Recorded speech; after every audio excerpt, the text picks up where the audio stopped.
जय हिंद दोस्तों, स्वागत है आप सभी का हमारे चैनल स्टेनो ऑर्बिट एकेडमी में। आज हम करने वाले हैं 80 शब्द प्रति minute Hindi short hand dictation practice. अगर आप stenographer exam, SSC stenographer, high court stenographer exam की तैयारी कर रहे हैं तो यह डिक्टेशन आपके लिए है। आज की डिक्टेशन एग्ज़ाम लेवल की है, इसलिए डिक्टेशन को पूरा लिखने की कोशिश करें। तो जल्दी से पेंसिल और कॉपी तैयार कर लीजिए। अगर आप चैनल पर नए हैं तो चैनल को सब्सक्राइब कर लें। चलिए डिक्टेशन 5 सेकंड बाद स्टार्ट करते हैं।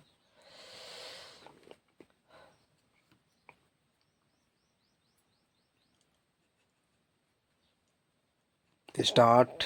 सभापति महोदय, सदस्य महोदय ने सदन में जो विधेयक पेश किया है, मैं उसका हृदय से समर्थन करता हूँ और मैं समझता हूँ कि इस विधेयक पर आज कोई निर्णय अवश्य लिया जाना चाहिए। कहा जाता है कि इस देश में राजनीतिक नेता बहुत अधिक हो चुके हैं और समाज सुधारक यहाँ बहुत कम रह गए हैं। यह बात बिल्कुल सही है और मैं स्वयं इस समस्या पर कई दिनों से सोच रहा हूँ।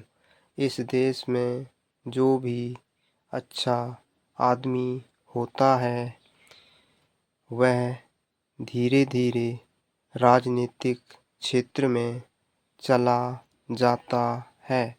बड़े बड़े उपदेश सभी दे देते हैं कि गरीब की सहायता करनी चाहिए, किसी की वस्तु पर कब्जा नहीं करना चाहिए और किसी दुखी को बिना कारण कष्ट नहीं देना चाहिए।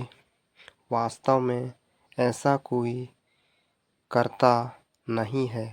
बड़े बड़े राजनीतिक नेता इन बुराइयों से अलग नहीं हैं। ऐसी अवस्था में इस देश का किस तरह से विकास हो सकता है। दहेज प्रथा के विषय में भी मैं यह कहना चाहता हूँ कि कोई भी गरीब या अनपढ़ आदमी दहेज नहीं देता है।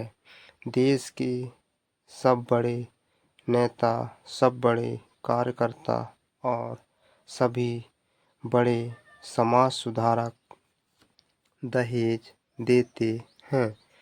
वे बड़े लोग कानून की परवाह भी नहीं करते हैं।